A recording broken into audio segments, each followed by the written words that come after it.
สร้างกำไรมื้อละ100 เหรียญทุกคนเนาะตอนนี้ได้มา85 เหรียญแล้วเนาะจากคลิปก่อนเนาะก็แน่นอนค่อยได้รอจังหวะในการเข้าออเดอร์เนาะเข้าไปแบบจัดหนักจัดเต็มเนาะเฮ็ดให้มีกำไรมา85 เหรียญทุกคนเนาะมาสำหรับคลิปนี้เดี๋ยวค่อยจะมาเก็บเอาเนาะให้มันฮอด100 เหรียญซะมื้อนี้ทุกคนเนาะ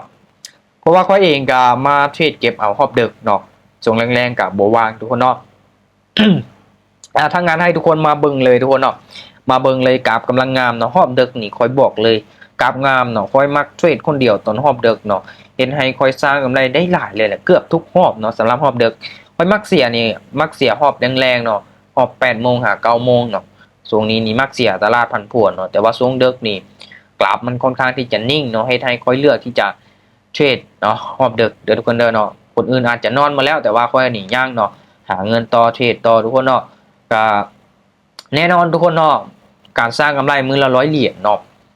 คลิปนี้นี่ถือว่าอาจจะเป็น EP สุดท้ายของเดือนนี้เนาะเดี๋ยวเดือนต่อไปค่อยจะวางแผนเนาะเพราะว่าอีกประมาณ 3-4 มื้อข้างหน้าเนาะค่อยจะได้กลับบ้านเนาะมือพักผ่อนทุกคนเนาะมืออยากเนาะครอบครัวของเฮาเนาะอาจจะเอาของขวัญเล็กๆน้อยๆมือฝากให้เนาะจริงที่เฮาหาได้ทุกคนเนาะพอออกจากบ้านมานี่บอกเลยเนาะ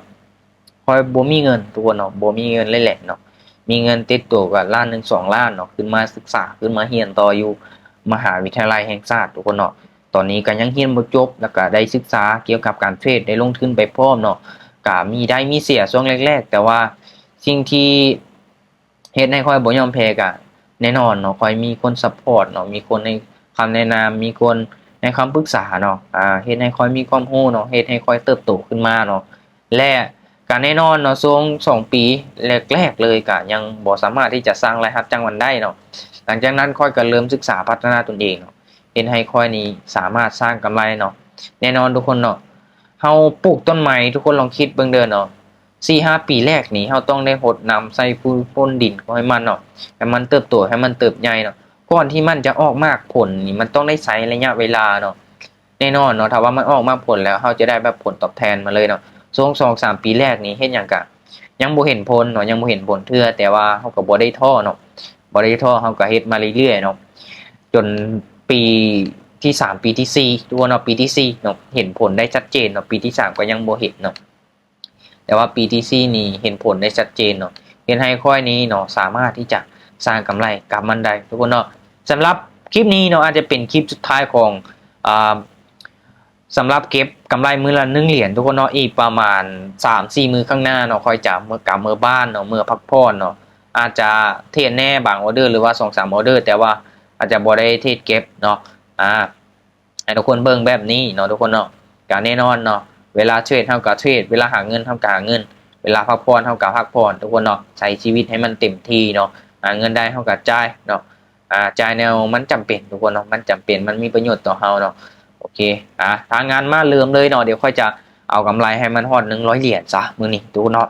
การสร้างกำไร100 เหรียญมันก็บ่ได้แม่นเรื่องง่ายทุกคนเนาะบ่ได้แม่นเรื่องง่ายที่ว่าเฮาจะหาเงินได้มื้อละ2 ล้าน3 ล้านเนาะบางเทื่อก็เสียก็มีทุกคนเนาะ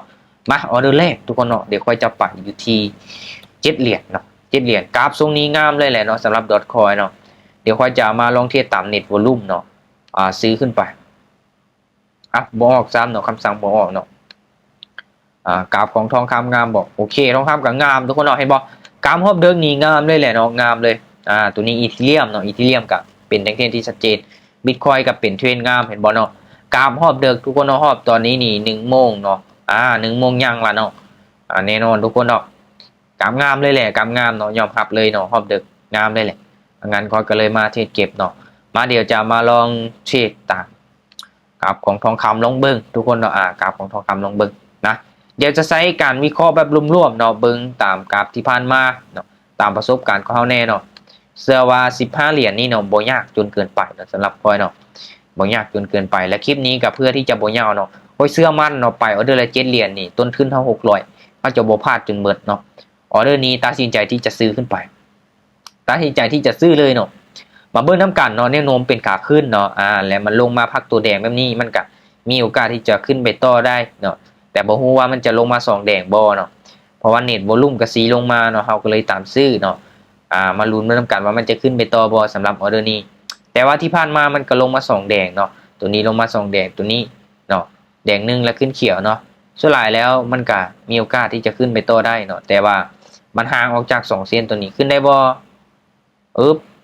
โอเควินเนาะขึ้นได้เสยทุกคนเนาะนี่แหละเนาะประสบการณ์ถือว่าเป็นสิ่งสำคัญได้เนาะทุกคนลองสังเกตเบิ่งถ้าว่าเขียวมาหลายๆไม้เนาะและแดงมาแท่งเทียนนึงเนาะให้เราตามซื้อขึ้นไปเลยเห็นบ่เนาะตัวนี้แดงมาหลายไม้เนาะเขียวนึงมันจะลงแดงเนาะมันจะเป็นลักษณะแบบนั้นเนาะเห็นบ่เขียวมาหลายๆไม้แดงนึงมันจะขึ้นเขียวตัวนี้2เนาะมันจะขึ้นเขียวโอเคปั๊มเงินเป็น7เหรียญคือเก่าเนาะออเดอร์นี้เนาะออเดอร์นี้นี่สิขายทุกคนเนาะบ่มั่นใจออเดอร์นี้แต่ว่าเป็นอย่างคือขายเนาะเป็นอย่างคือขายแน่นอนเนาะส่วนนี้มันก็ยังบ่จำเนาะยังบ่จำแต่เบื้องส่งแล้วเนาะแห้งขายก็ลืมเข้ามาแทรกเนาะยามมันขึ้นไป2เขียวแล้วมันพักโตเน็ตวอลุ่มนี่แม่นเนาะเส้นมันสีลงเขาจะซื้อขึ้นไปแต่ว่ามันสีลงมาแบบน้อยเดียวเนาะมันบ่ลงมาตามเห็นให้ตัดสินใจที่จะขายลงมาในออเดอร์นี้เนาะก็มาลุ้นเบิ่งนำกันเนาะตามความรู้สึกตามประสบการณ์ของเฮาเนาะโอ้ยเสียดายเนาะขึ้นได้เฉยเนาะลงมาติลูกพลาดไปเนาะโอเคเห็นบ่เนาะมันก็นี่แหละเนาะเฮาก็บ่ได้วินทุกๆไม้ทุกคนเนาะพลาดไปเพราะว่าออเดอร์นี้ก็ว่าเฮาตามเน็ตวอลุ่มก็วินเนาะเส้นมันสีลงมาเนาะเฮาจะตามซื้อขึ้นไปวินทุกคนเนาะสำหรับคลิปนี้ก็เป็นพื้นสีขาวทุกคนเนาะพื้นสีดำก็ได้เนาะเฮามาเปลี่ยนอยู่นี่เนาะปกติแล้วใช้พื้นสีนี้ทุกคนเนาะก็ได้คือกันเนาะก็ได้คือกันโอเคมาออเดอร์นี้ไปที่15เหรียญเนาะ7แล้วก็15เนาะออเดอร์นี้ซื้อเลยเนาะออเดอร์นี้ค่อนข้างที่จะเปลี่ยนไปได้เนาะแต่ว่าเนาะแท่งเทียนแดงตัวนี้ก็ทะลุเส้นสีส้มลงมาบ่ฮู้ว่ามันจะลงมา2แท่งเทียนแดงบ่แต่ถ้าว่าเฮาสังเกตเบิ่งเน็ตวอลุ่มนี่มันชัดเจนเลยออเดอร์นี้เนาะเห็นบ่เส้นมันสีลงมาแบบชัดเจนเนาะแน่นอนเนาะจังได๋เฮาก็ต้องซื้อขึ้นไปในออเดอร์นี้ทุกคนเนาะจังได๋เฮาก็ต้องซื้อขึ้นไปเลยทุกคนเนาะและแน่นอนเนาะเดี๋ยวค่อยจะตั้งเวลาเนาะไว้ในการลงคลิปทุกคนเนาะคลิปนี้ก็อาจจะลงเนาะมื้อวันที่30หรือว่า31ทุกคนเนาะ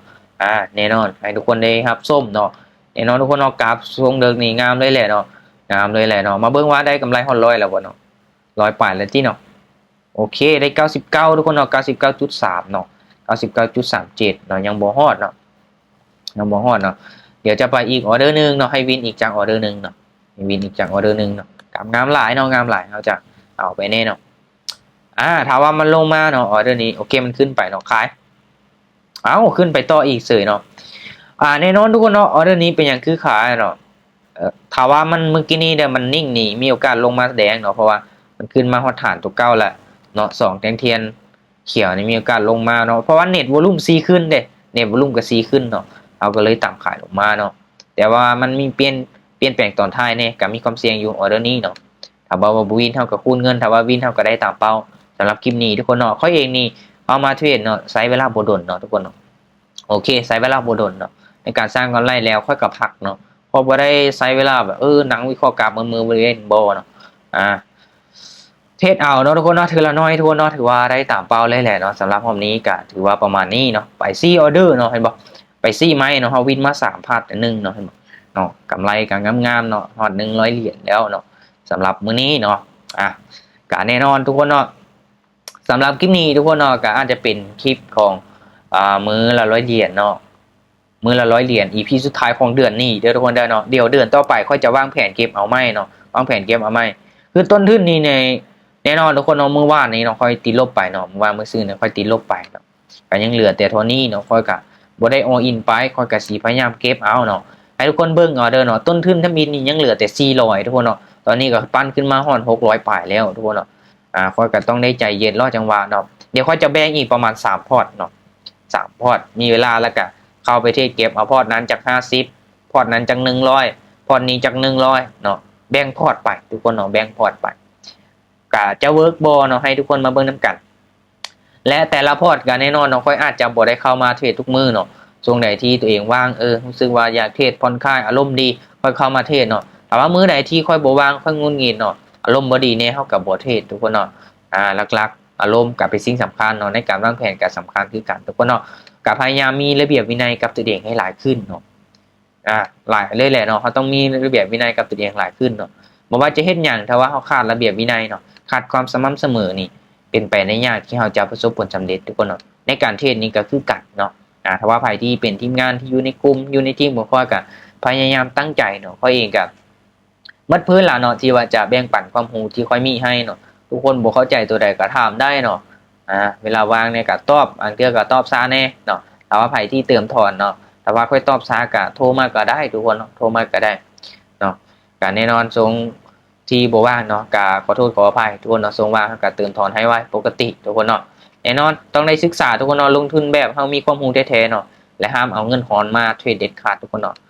อยู่ในกลุ่มของค่อยนี่มีกฎอีหยังคักแน่เนาะทีมงานเฮาเนาะก็หวังว่าจะเป็นข้อดีให้กับทีมงานเนาะและแน่นอนทุกคนสำหรับคลิปนี้ก็ถือว่าค่อยเองก็ได้ตามเป้าเนาะถือว่าเป็นกรณีศึกษาเห็นรู้ให้ทุกคนเนาะสำหรับคนที่กำลังศึกษากำลังลงทุนอยู่อย่าลืมกดไลค์กดแชร์กดติดตามเด้อทุกคนเด้อเนาะผู้ที่ตามกันเกือบ4,000กดและยังแต่ชั่วโมงเนาะชั่วโมงของ YouTube พันกดก็จะไม่ให้คลิปแจกรางวัลให้สำหรับผู้ที่เป็น FC ผู้ที่เป็นผู้ที่ตามเนาะใครที่กดติดตามช่องของค่อยจะมีโอกาสได้รับรางวัลทุกคนเนาะกะบ่ลงบ่ไลค์เนาะกะให้ทุกคนร่วมลิงก์กิจกรรมนำกันเนาะโอเคเนาะสำหรับคลิปนี้ถือว่าขอบใจทุกคนที่รับชมทุกคนเนาะก็อย่าลืมเนาะกดไลค์กดแชร์ให้แน่เด้อทุกคนเด้อโอเคสำหรับคลิปนี้คอยวันนาเทรดเดอร์เนาะบ๊ายบายทุกคนเนาะ